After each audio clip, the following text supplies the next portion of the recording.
تفہیم کے معزز ساتھیوں، السلام علیکم ورحمۃ اللہ وبرکاتہ۔ اللہ تعالیٰ سے دعا ہے کہ آپ کی زندگی مشکلات سے مکمل آزاد ہو۔ امید ہے آپ سب خیریت سے ہوں گے انشاءاللہ۔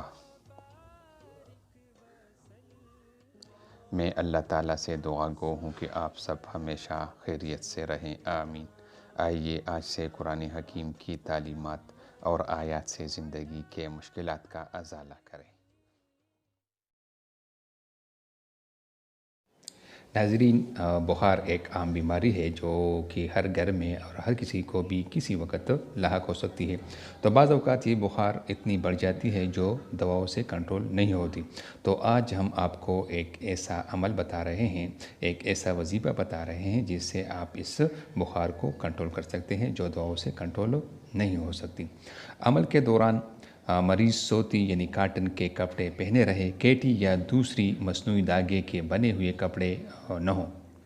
اب کوئی درست قرآن پڑھنے والا باوضو ہر بار بسم اللہ الرحمن الرحیم کے ساتھ آواز بلند 21 بار سورۃ القدر اس طرح پڑھے کہ مریض سنے، مریض پر دم بھی کرے اور پانی کی بوتل پر بھی دم کرے، مریض وقتاً فوقتاً اس میں سے پانی پیتا رہے۔ یہ عمل 3 دن تک مسلسل کیجیے، انشاءاللہ آپ پاکا ہوگا۔